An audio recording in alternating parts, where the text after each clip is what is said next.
What's up, guys? Corporal 24 here, San Francisco Bay Area, California. Axis&Allies Anniversary using the 1940 setup, global setup.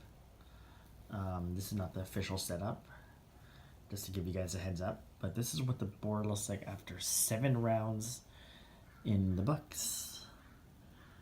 Give you a quick recap of what's going on here. Well, as always, let's start off with the Germans. The Germans took back northwestern Europe from the Allies. They had some pretty good dice go their way, and you can see they have a pretty good army left over. They still have their main army in Ukraine, and they have some forces in East Ukraine. The army now is going to head southeast and join this main Axis force in Stalingrad, which consists of Japanese forces and Italian now. So Japan did the can opener and went in there, took it. Then Italy reinforced, and now Germany will reinforce that territory. Russia just, again, playing minor skirmishes in the 3 territories of Archangel, Belarusia, and eastern Ukraine. This now has definitely caught their attention. They're going to have to deal with this somehow. Either they attack or they just play defense and wait for the Axis to come to them. They have been getting bombed by Italy this last round. And Russia has other problems as Japan is starting to creep up from the east. In China, they kind of just took some territories, but nothing too much. They're pretty weak. It's kind of thinned out now, as it looks like that campaign is probably going to die out for the Allies. I've been saying Japanese are just going to bring in numbers and eventually overwhelm the Allies in China.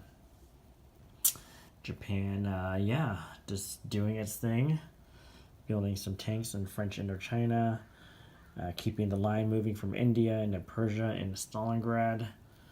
The main fleet went to the Philippine Islands. They took back Oki and Io to take away the NO from England. Now they have a chance to threaten Australia, which is beefed up this last turn. We'll see which way Japan goes. UK did take one island back, East Indies. We'll see if the Japanese take it back this upcoming turn. I'm sure they will. Just beefing up Egypt. And the British tried to take France, but they rolled a horrible victory where they should have won. They had a 95% chance of winning, and they just cannot crack the Italian defense at the time and German defense. So that was a huge setback for England, as the Western front looks to be pretty beefed up now with Axis units guarding it. Italy just kind of, now that they have no threat here, they're just sending troops to France and also Germany. And they have their main garrison in Stalingrad now with the Japanese. America took Norway, probably going to pop a factory next turn, get some influence in the European theater. And they have a shut going now of transports and men. More transports coming. And they now have 2 bombers in London.